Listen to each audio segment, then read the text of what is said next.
বর্তমান প্রভাবশালী মন্ত্রীর সুন্দরী মেয়ের সাথে বিয়ে হয় আরেক প্রভাবশালীর ছেলের সাথে। নিজেদের ছেলে মেয়েদের বিয়ে দিয়ে তাদের পুরনো বন্ধুত্ব আরও মজবুত হয়ে ওঠে।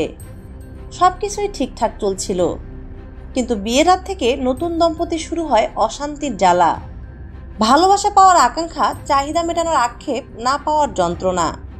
মন্ত্রী সে সুন্দরী মেয়েটির জীবনে নেমে আসে অন্ধকারের কালো ছায়া। বাবা মায়ের ইচ্ছায় একে অপরকে বিয়ে করেছে। স্বপ্ন আর আশা মিশে আছে বিয়ের এই রঙে, কিন্তু সেই স্বপ্নের শুরুতেই এক বিষাদময় সত্য বেরিয়ে আসে। কি এমন সত্য লুকিয়ে আছে? ভিডিওটি দেখতে থাকুন, একটু পরেই সত্যিটা জানবো আমরা এই গল্পে।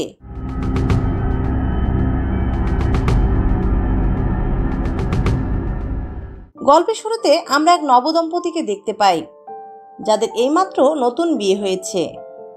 নতুন কনের নাম দীপাক্ষী আর নতুন বরের নাম বাবলু।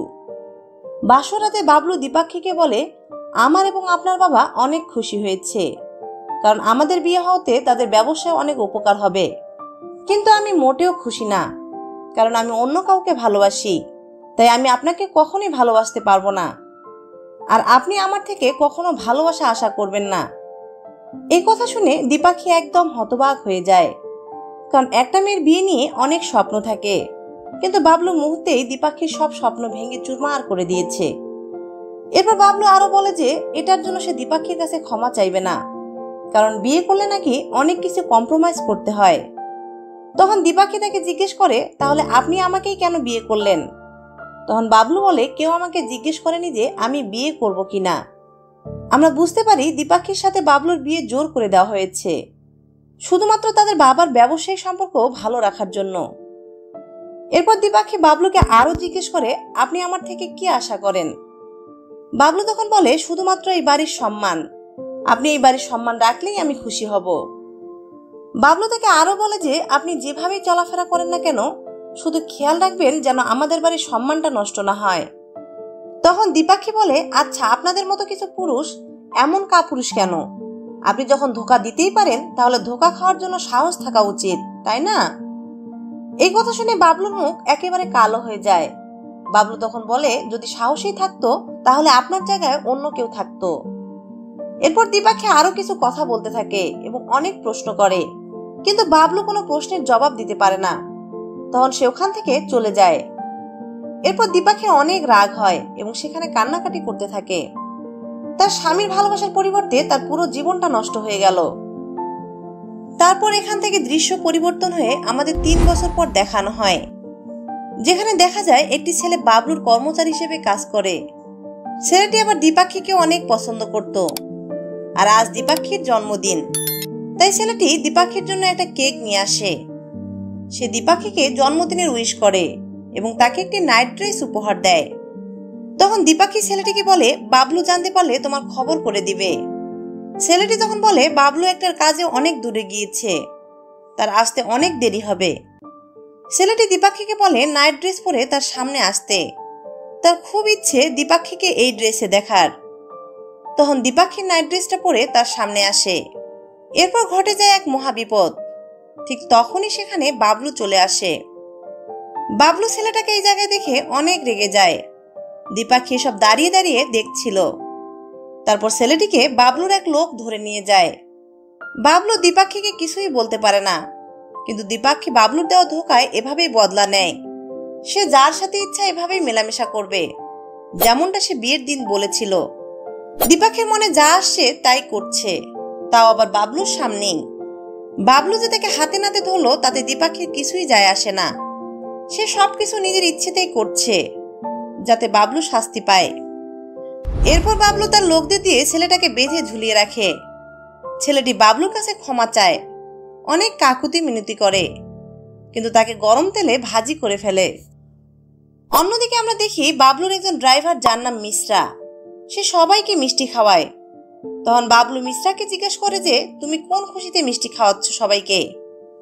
মিশ্রা বলে তার ছেলে রাজের লন্ডনে একটা জব হয়েছে আর অনেক টাকা স্যালারিও পাবে, এই খুশিতে মিষ্টি খাওয়াচ্ছে। মিশ্রা তার ছেলের আরো অনেক প্রশংসা করে। সব শুনে বাবলু মিশ্রার ছেলেকে দেখতে চায়, রাজকে তার সাথে দেখা করতে বলে। এরপর বাবলুর সাথে দেখা করার জন্য রাজ আসে।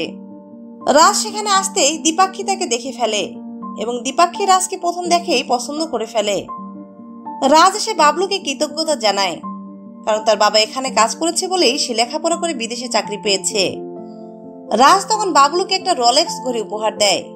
এতে বাবলু অনেক খুশি হয়ে যায়। ঠিক তখনই দীপাক্ষী সেখানে আসে এবং রাজকে বলে, আমাকে কিছু দিবে না? আমি দীপাক্ষী, বাবলুর ওয়াইফ। তখন রাজ তাকে বলে, হ্যালো ভাবি। আর রাজ খুব সম্মানের সাথে কথা বলে। সে দীপাক্ষীর দিকে না তাকিয়ে মাথা নিচু করে কথা বলে। তখন দীপাক্ষী বলে, আমাকে ভাবি ডাকবে না, আমি পুরো শহরের ভাবি না।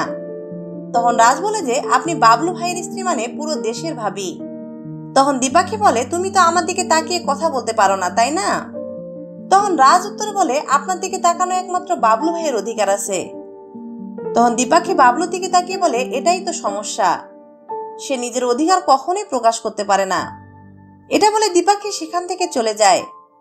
এরপর রাজ চলে যেতে চাইলে বাবলু তাকে খেয়ে যেতে বলে। কিছুক্ষণ পর তারা খেতে বসে। রাজ ও বাবলু কথা বলতে থাকে। তখন বাবলু রাজকে বাইরের দেশে না গিয়ে তার সাথে কাজ করতে বলে। বাবলু আরো বলে যে লন্ডনের চাকরিতে যে স্যালারি পাবে তার থেকে বেশি স্যালারি তাকে অফার করে। সব শুনে রাজ তখন না করতে পারে না, সে রাজি হয়ে যায়।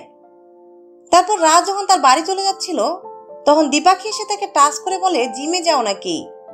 তোমার সাথে আমাকে জিমে নাও। তবে রাজ থেকে অ্যাভয়েড করে চলে যায়।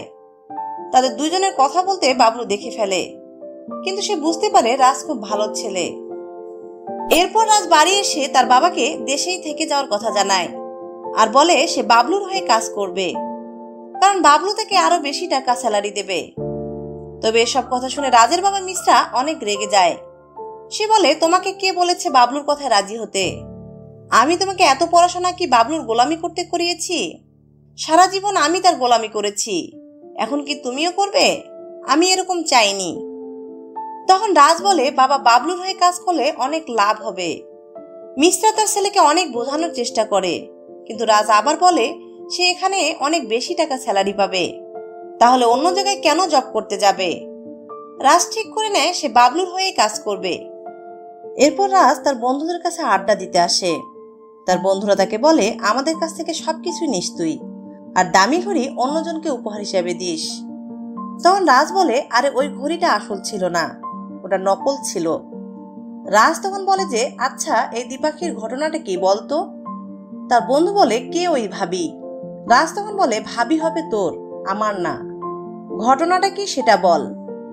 এসব কথা শুনে আমরা বুঝতে পারি রাজ যতটা ভদ্রতা দেখিয়েছে সেটা ছিল লোক দেখানো, তার মনে অন্য কিছু চলছে। এরপর রাজের বন্ধু তাকে জানায় 3 বছর আগে বাবলুকে জোর করে দীপাক্ষীর সাথে বিয়ে দেওয়া হয়েছে, তাই দীপাক্ষীর সাথে তার সম্পর্ক ভালো না, যেটা আমরা ইতিমধ্যে গল্পের শুরুতে দেখেছি। সব শুনে রাজ দীপাক্ষীকে সোশ্যাল মিডিয়ায় খুঁজে বের করে আর তার ব্যাপারে আরো কিছু তথ্য জানতে পারে। পরের দিন রাজ তার কাজে আসে আর বাবলুকে একটা বিজনেস আইডিয়া দেয়। আইডিয়া শুনে বাবলুর খুব পছন্দ হয় আর সেটা নিয়ে কাজ করতে রাজি হয়ে যায়। বাবলু প্রথম থেকে রাজের উপর খুশি ছিল, কিন্তু গোপালের সব ভালো লাগতো না। আর গোপাল হলো বাবলুর একজন বিশ্বস্ত পুরনো কর্মচারী। সে বাবলুকে বলে যে তার কাছে কিছুই ঠিক লাগছে না, তাই সে বাবলুকে একটু সাবধান করিয়ে দেয়। অন্যদিকে দীপাক্ষী ইয়োগা করতে থাকে আর রাজ সেদিক দিয়ে যাওয়ার সময় দীপাক্ষীকে ইয়োগা করতে দেখে ফেলে। সে দীপাক্ষীকে অন্য নজরে তাকায় আর দীপাক্ষীও রাজকে দেখে ফেলে এবং হাসি দেয়। রাজ তখন সেখান থেকে চলে যায়। রাজ পুরনো কর্মচারীদের সাথে মিলেমিশে কাজ করতে থাকে। সে তখন বাবলু ও গোপালের ছবি তুলে দেয়। সে বাবলুকে আরো ইমপ্রেস করার চেষ্টা করে। বাবলু খুশি হয়ে তাকে অনেকগুলো টাকা দেয়। অন্যদিকে আমরা দেখতে পাই দীপাক্ষী একটা গ্লাসে পানি খাচ্ছে। তখন রাজ আবারও তাকে দেখতে আসে। দীপাক্ষী চলে যাওয়ার পর রাজ সেই গ্লাসটার পানি খায়। তখন দীপাক্ষী এসে রাজকে হাতে নাতে ধরে ফেলে আর বলে, এভাবে ভদ্রতা নাটক করে আর কতদিন চলবে? তখন রাজ আবারও ভদ্রভাবে তাকে গুড মর্নিং জানায়। দীপাক্ষী বলে, এইসব নাটক বাবলুর জন্য ঠিক আছে, কিন্তু আমাকে ফাঁকি দিতে পারবে না। দীপাক্ষী জিজ্ঞেস করে, কেন তুমি এখানে এসেছো? তখন রাজ বলে, আমি পানি খেতে এসেছি। দীপাক্ষী তখন বলে, তাই বলে আমার গ্লাসে খেতে হবে? দীপাক্ষী রাজকে বলে, কেন আসলে আমার লাইফে? রাজ বলে, আমি আসিনি, আমি তো লন্ডনে চাকরি করতে চেয়েছিলাম, কিন্তু বাবলু ভাই আমাকে আটকে দিলেন। দীপাক্ষী বলে, তাই বলে তুমিও রাজি হয়ে গেলে? বাবলুর কথা খুব মেনে চলো দেখছি। এরপর রাজ বলে যে আপনি আমার থেকে দূরে থাকুন, কারণ আপনি বাবলু ভাইয়ের ওয়াইফ, আর এরকম স্বভাবে আপনাকে মানায় না। তখন দীপাক্ষী রাজকে ধাক্কা মারে আর অনেক বকাঝকা করে ওখান থেকে চলে যায়। এরপর রাতে রাজ বাবলুকে একটা কথা বলে। রাজ বলে, ভাইয়া আপনি ভাবিকে ছেড়ে দিন, সে ভালো না। তখন বাবলু বলে, ছাড়তে পারলে অনেক আগেই ছেড়ে দিতাম। বাবলু তাকে কখনোই ছাড়তে পারবে না। আসলে বাবলু তার পরিবার ও সম্মানের কথা ভেবে দীপাক্ষীর সাথে এত বছর সংসার করে এসেছে। তারপর একদিন বাবলু বাড়িতে ছিল না। তখন রাজ এসে দীপাক্ষীকে নিজের ফিলিংসের কথা জানায়। প্রথমে তো দীপাক্ষী তাকে থাপ্পড় মারে, এরপর রাজের ফিলিংস গ্রহণ করে নেয়। দীপাক্ষী বলে যে তার সাথে যেই জড়িয়েছে তাকে মরতে হয়েছে, তবে রাজ এসব কিছুই পরোয়া করে না। এভাবে তাদের দিন কাটতে থাকে। একদিন দীপাক্ষী বলে সে রাজের সাথে পালিয়ে যেতে চায়, আর বলে বাবলুর সাথে বিয়ে হওয়ার পর তার জীবনের সব ইচ্ছা অপূর্ণ থেকে গেছে, কিন্তু রাজ তার লাইফে আসার পর সে আবারও সবকিছু ফিরে পেয়েছে। দীপাক্ষী জানায় সে গাড়ির টিকিট কেটে রেখেছে, আর আগামীকাল 4টায় গাড়ি ছাড়বে, তার এখান থেকে পালিয়ে যাবে। তাই রাজ যেন সময় মতো চলে আসে। তবে এসব কথা শুনে রাজ তেমন কিছুই বলে না, হয়তো তার মনে অন্য কিছু চলছে। পরের দিন দৃশ্যে দেখা যায় বাবলুর কাছে কুরিয়ার সার্ভিস থেকে একটা পার্সেল এসেছে। সেটা দেখে বাবলু স্তব্ধ হয়ে যায়, তাই সে রাজকে ডাকে। তখন রাজ কিছুটা অবাক হয়ে যায় আর বলে, ভাইয়া আজ আমার বাবা মা কানপুর যাবে, তাই তাদেরকে আমি বাসে উঠিয়ে দিয়ে আসি। রাজ তার বাবা মাকে নিয়ে স্টেশনে যায় আর তাদের গাড়িতে উঠিয়ে দিয়ে আবার বাবলুর কাছে চলে আসে। সেখানে এসে দেখে বাবলু অনেক কান্নাকাটি করছে। বাবলু তাকে একটা শকিং বিষয় জানায়। বাবলু বলে যে সে আসলে একজন সমকামী, সে একটা ছেলেকে পছন্দ করত আর তারা পালিয়ে যেতে চেয়েছিল, কিন্তু তার বাবা এসব জানতে পারে আর তার সাথে দীপাক্ষীর বিয়ে দিয়ে দেয়। তবে বাবলু নাকি এখন রাজকে পছন্দ করতে শুরু করেছে। এরপর বাবলু রাজকে সেই ছবিগুলো দেখায় যেটা সে পার্সেলে পেয়েছিল। ছবিতে দেখা যায় গোপাল আর দীপাক্ষী একসাথে অন্তরঙ্গ সময় কাটাচ্ছে। বাবলু তখন রাজকে বলে, তুমি দীপাক্ষীকে মেরে ফেলো আর আমি গোপালকে দেখছি। পরের দিন রাজ এসে বাবলুর হাত ধরে বলে, আজকেই ভাবি গোপালের সাথে পালিয়ে যাবে, আপনি গোপালকে দেখুন আর আমি বাস স্ট্যান্ডে গিয়ে ভাবিকে দেখছি। এরপর বাবলু গোপালকে বেঁধে অনেক মারধর করতে থাকে, আর তখনই চলে আসে মুভির আসল টুইস্ট। বাবলুর ফোনে একটা ভিডিও আসে, সেখানে রাজ আর দীপাক্ষীর অন্তরঙ্গ হওয়ার ভিডিও ছিল। আসলে কয়েক বছর আগে রাজের বাবা একটা ভুল করায় বাবলু তার পা ভেঙে দিয়েছিল, আর সেটার প্রতিশোধ নেওয়ার সুযোগ পাওয়া মাত্রই রাজ এখানে থাকতে রাজি হয়েছিল। আর এভাবে সে প্রতিশোধ নিল। সে দীপাক্ষীর সাথে রোমান্টিক মেলামেশার মুহূর্তগুলো ভিডিও করে রেখেছিল। তারপর সে গোপালের ছবি এডিট করে রাজের মুখে লাগিয়ে দেয়, আর যাওয়ার সময় সে বাবলু থেকে অনেক টাকাও নিয়ে যায়। তবে রাজ দীপাক্ষীকে নিয়ে যায় না। রাজ বাবলুকে বলে, গোপাল নির্দোষ, সবকিছু আমি করেছি শুধুমাত্র তোমার উপর প্রতিশোধ নেওয়ার জন্য। আর দীপাক্ষীর কাছে আমি অনেক কৃতজ্ঞ, কারণ সে আমাকে অনেক হেল্প করেছে। আর আপনি যখন এই ভিডিওটা দেখছেন তখন আমি আমার পরিবার নিয়ে বিদেশে পৌঁছে গিয়েছি। এসব কথা শুনে বাবলুর মাথা খারাপ হয়ে যায়, তাই সে দৌড়ে দীপাক্ষীর কাছে চলে যায়। আর দীপাক্ষী তখন রাজের জন্য স্টেশনে অপেক্ষা করছিল। বাবলু গিয়ে তার মাথায় বন্দুক তাক করে। দীপাক্ষী তখন বলে যে আমি বলেছিলাম আমাকে মারলে হাত দিয়ে মারবে, কারণ তোমার বন্দুকের উপর আমার কোনো ভরসা নেই। তখন বাবলু দীপাক্ষীর গলা চেপে ধরে। দীপাক্ষী তখন বলে যে সে মা হতে চলেছে। এটা শুনে বাবলু তাকে ছেড়ে দেয়।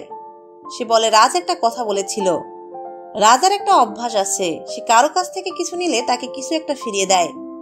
রাজ বাবলুর কাছ থেকে অনেক টাকা নিয়েছিল, আর তার বদলে বাবলু ও দীপাক্ষীকে একটা বাচ্চা দিয়ে গিয়েছে। এরপর বাবলু ও দীপাক্ষী আবারও একসাথে থাকতে শুরু করে। আর এই মুভির গল্পটি এখানে শেষ হয়ে যায়। তো বন্ধুরা, এই মুভির গল্পটি আপনাদের কেমন লেগেছে কমেন্টে জানাতে পারেন। আর এরকম দারুণ সব মুভির এক্সপ্লেনেশন দেখতে ভিডিওতে লাইক দিয়ে চ্যানেলটি সাবস্ক্রাইব করতে পারেন। দেখা হবে নতুন কোনো গল্প নিয়ে।